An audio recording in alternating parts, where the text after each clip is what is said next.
Welcome everyone and welcome back to The Coach Approach. It's your coach Blake at the Black Baker here, and today we're going to be going over Camille top here. I chose this game because it was a pretty lengthy game, and I was just wondering specifically, holy moly, that's loud.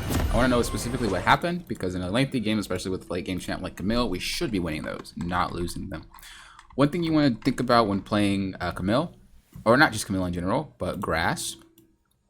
If you're playing into a champ that you're not going to be able to possibly prop grass off as much, then we don't really want to run grass. We can go with press the attack, aftershock. I really don't recommend aftershock on Camille, but press the attack or conquer. I don't really think you should be going grasp at all. Maybe in specific matchups where you need to be tanky, but I don't really think it's the go-to. So one thing that we want to do when we're playing it in our lane is we want to do a couple of things here. So questions to ask yourself. Question number one: what does my champion want to do to win lane? Pretty much you just want to survive lane, right? That's what Camille wants to do, just survive. What does the enemy champion want to do to win lane?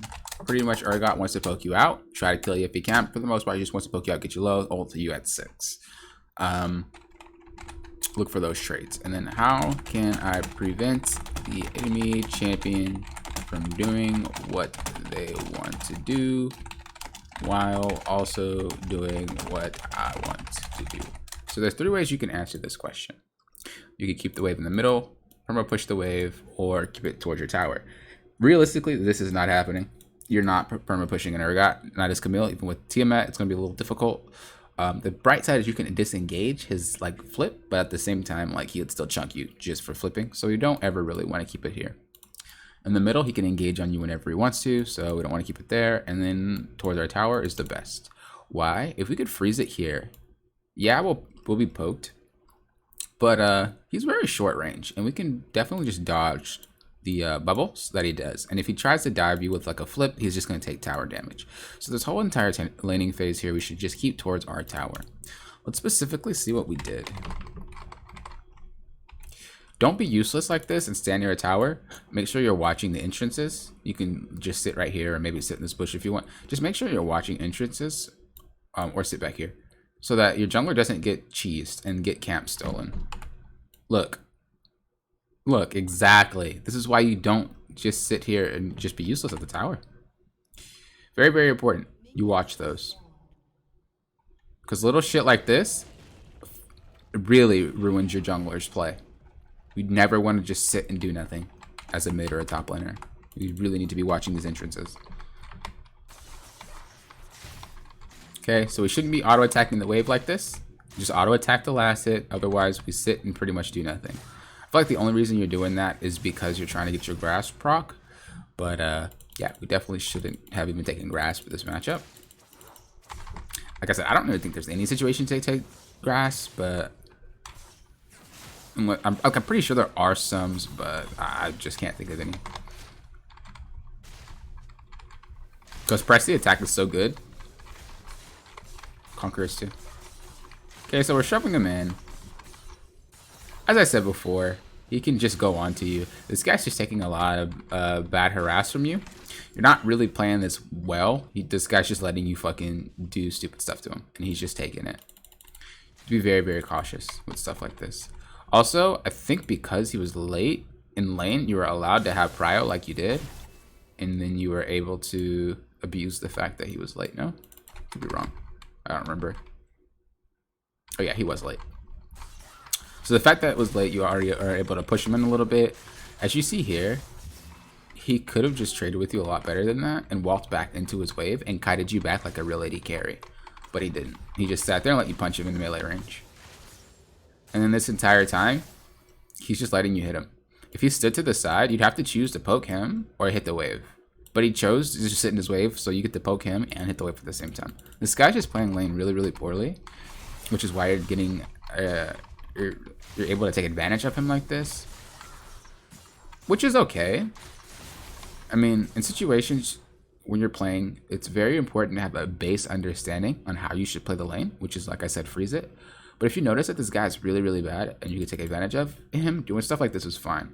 The problem that I have with this, though, is that you didn't really know how you were supposed to play the laning phase, and you just kind of played how you would normally play. I feel like you play the exact same way every time you play Camille, which obviously isn't that good because every matchup does not require you to play the exact same, right? So you're very overextended, easy to get ganked. You do get ganked. Got out, though, because you're playing Camille. And now we want to try to freeze it towards our tower so that our jungler can gank him. There you go. Now you're starting to auto attack.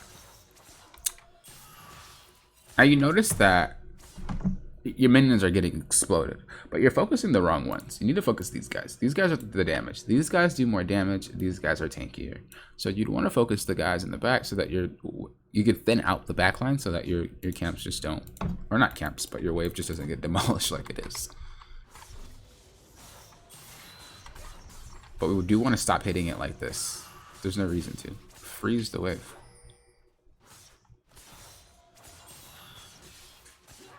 Okay, good. I thought you were like just hitting it repeatedly. You kind of broke the freeze though, unfortunately. But at least you tried to freeze it. One thing you want to realize is that he backed and you didn't. He's stronger than you. So be very, very careful on doing shit like this, because if he paid attention to that, he would have just outright like went on to you. But he's playing very, very scared. I assume he just does not play Urgot. Let me see. I'm just gonna look at this real quick. This guy's playing like ass.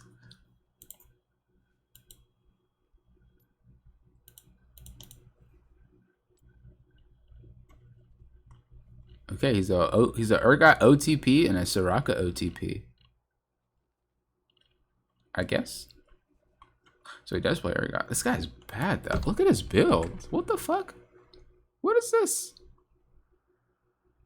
This guy's trolling. Okay, he's not that great of a player. I think he just might be new. He might be new, and he might really fancy Urgot. So, he doesn't really know. Very good trade, though, knowing that you're 6 and he is 5. Or not 5-4. Very, very good trade on that. You could have straight out ulted him. Okay, I was like, you can all in him. Very good. Very good. I like that. I like that. I like that. I like that.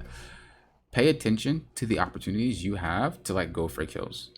But remember, like I said, item deficits are huge. If he would have teleported back, he wouldn't have been so far behind levels than you. And he would have been having an item advantage. So we get the kill here. This is fine. One thing that I will say that we just want to make sure that we do: play the lane how you analyze it until you notice flaws in play, and then you just capitalize on it. That's pretty much how Smurfs play. If you ever seen a Smurf play, they don't just all in like crazy. They wait for a mistake, and then they're like, oh, I see you're gonna play like this, and then they just keep fucking them up. Definitely not worth. We're missing CS for that. You already have a lead. You don't need to get more of a lead. Honestly, I would prefer you to teleport back so you can keep your levels. So if you would have teleported back instantly, you would still have the EXP advantage. Unless you plan on using your teleport pretty soon, there's really no reason to keep it. And if we notice, Dragon's coming up in 2 minutes, right? So you can be like, well, I want to save my TP for that. Or you can TP, keep your levels, and then go ahead and just walk down to Dragon because you're so far ahead. So I will say, really look to manage your teleport based off what you're going to do. Based off the situation. Okay. So of course you want to teleport back when there's a big wave under your tower, obviously. But a lot of players don't really know how to use teleport properly. Right? There's a couple of ways. The first way is to teleport back to get creeps. Disregard my handwriting here. The second way is going to be gank. You TP to gank a lane, or to rotate to a play. The third way, trade into TP back. Basically what that means is that you trade with him, get him low, back, teleport back, and now he has 2 options. A, back and lose waves, or B, sit in lane and die. Right? He's no other option because you teleported back and you're just stopping his base.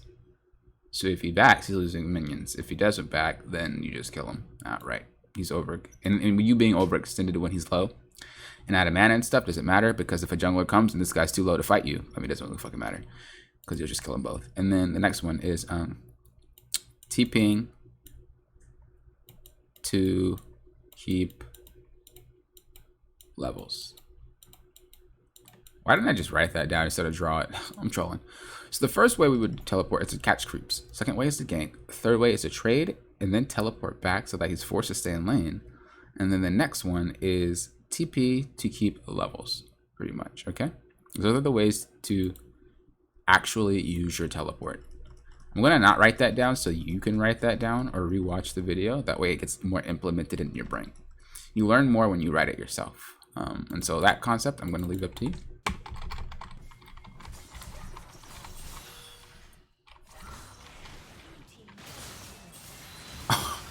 Even if he hit that, that guy wasn't gonna live. That guy's trolling. Good kill. Just a little tip. If you're gonna fast push a wave, start from the back first, because all your minions are going to hit the front line. You can just hit the back where they're not going to get touched. Okay. Understand back timings. If you don't understand your back timings, he's actually going to be able to catch up a level because you're backing at really poor times. Right now, you're stuck in lane.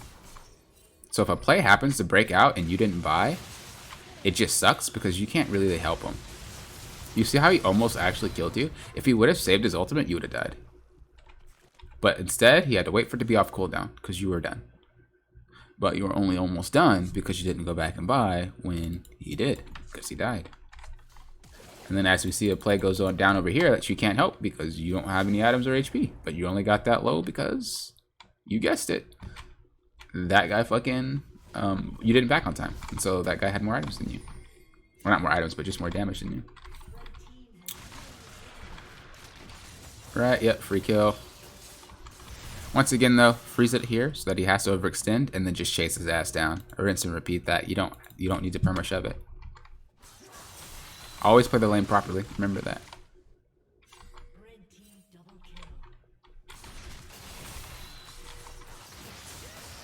So one thing that I noticed is you're just kind of going for kills. You want to kill with the purpose. And as I said, with the purpose, if you had a purpose to kill this guy, you would freeze it here and just wait for him to walk up.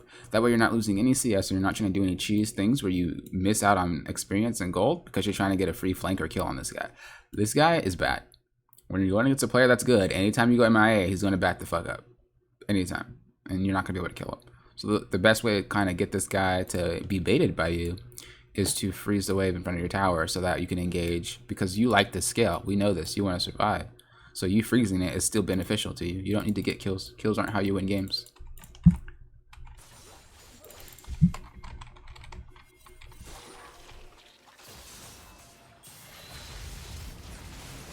Oh, lucky you saved your booty. Okay, now you can grab a Carol. And I know you're not about to do that. Whenever you can, look to solo Rift. That way you can have easy towers. Whether you gank or you use a tower on yourself, it's just an easy tower. Go do Rift Trail by yourself.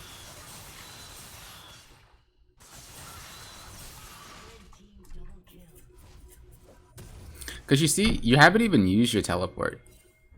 You've been holding it for 16 minutes. You didn't even help with Inferno. Inferno? You didn't gank any lanes with TP. Always take the Rift Herald because people just waste this shit like crazy. Luckily though, that got just inted, so you're able to get a lot more out of this than you should have, but take it so that they don't use it. So this is good. We need to look to rotate and help our team though. A lot more now. Okay, so we teleport just to split instead of go to this fight. You could have just TP'd there and then flanked. No?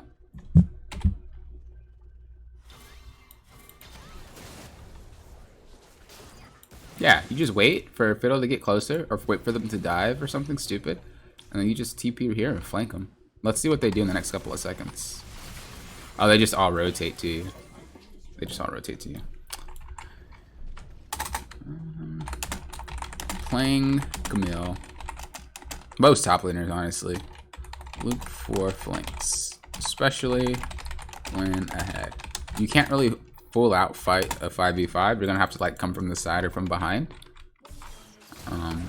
We just end up throwing for no reason. As I said, you could have just flanked them, and we could have had a one-team fight there. Because like they end up fighting anyway. Your team didn't even get the tower. So now you're in this awkward position where you're trying to help your team now, but you should be splitting. Why? Because you need to learn to flank. So you want to make sure that you, as a mid laner or a top laner, you want to side lane until you can flank. Not every champion does this, but most mid laners and top laners have pretty good flank potential and really can only play if they flank. So examples are Aatrox, Kiana, Ryze, Yone, Macaulay, Talon, Garen, Darius. Like they're just better at flanking instead of just running straight in. So when you're playing these type of champions, you want to make sure that you are doing your best to look for those flanks. Otherwise, you just push side lanes, and if they come for you, you just back up and rinse and repeat. Remember, the goal for split pushing is to draw pressure or to stall the game out. That way, you're not forced to fight a 5v5. You guys have no CC for Master Yi other than your stun, which is like literally ass because you could dodge it. Fiddlestick Sphere, Lulu's Polymorph. I guess you guys have a lot of CC, but relying on your team to actually actively use it together is a pain in the ass. So, yeah. I'd rather just side lane and not try to force my team to 5v5 because not a lot of players know how to 5v5. As you see here. And you're just losing your lead on repeat. It's literally, I think, the same exact shit throughout the whole entire game until you lose. So what we want to do, make sure you side lane and look for flanks to join the team fight. Whether it's through TPs or not. Because if someone comes to answer you and then you could flank, that's a 5v4 and you're pinching them, you know? Way better than what you're doing now. But I think it's just the same shit on repeat. But let's just see. I'm just gonna fast forward it here.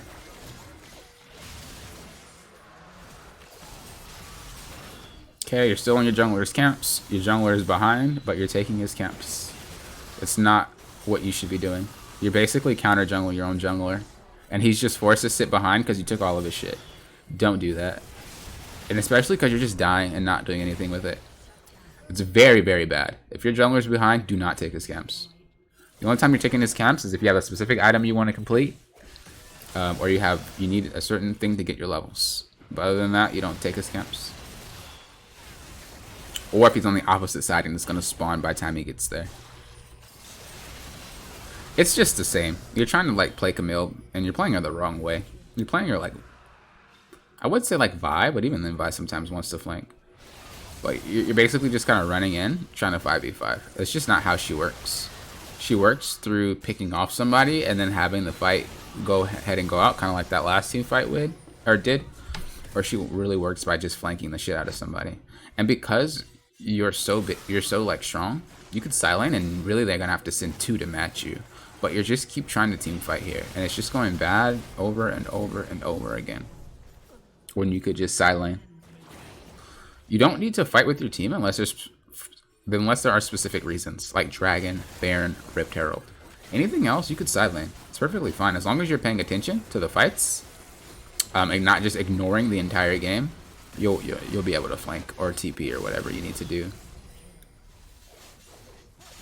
Look at that! You just killed the one guy that's super fed.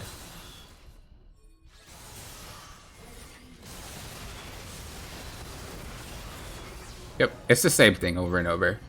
You group with your team, you try to 5v5, you try to engage, you get fucking exploded, and then rinse and repeat. That's the only reason why you lost this game. You didn't actually like play the game right. You're really only winning your games because your teammates do well, or you get so fed nobody can stop you, no matter what bad play you do, or you lose your games because you don't really know what to do and your team sucks. So definitely, I really urge you to work on that. We're gonna give you homework here. I think this is the stuff that's going to help you play the game a lot better. I'm going to help you improve faster. Homework analyze. Very, very important. We need to make sure that we're always analyzing so we know what we have to do in our lanes. And always play to that. So number one, play to the lane. Until you notice the flaws of someone's play the exact same. Understand your back timings. You should not be sitting on so much gold all the time. When you kill that target, push the wave and back. If you need the plate for an item, get the plate. If not, don't just get plates. Because 9 times out of 10, you get the plate gold and you don't even use it. Whenever you can solo rift, be sure to do so. It's very important, but I'm not going to write it down. Number 5, we need to learn the flanks. And then number 6. So 1, 3, 5, 6, and then analyzing. If there's anything that I think is the most important right now is number 5 and number 6. Like that's got to be the go-to now because you just straight up lost the game because of that. Okay, I hope this helped you. If you got any questions, feel free to let me know. As I said, it's just kind of you just did the same thing over and over and over again. But yeah, like I said, if you got any questions, let me know.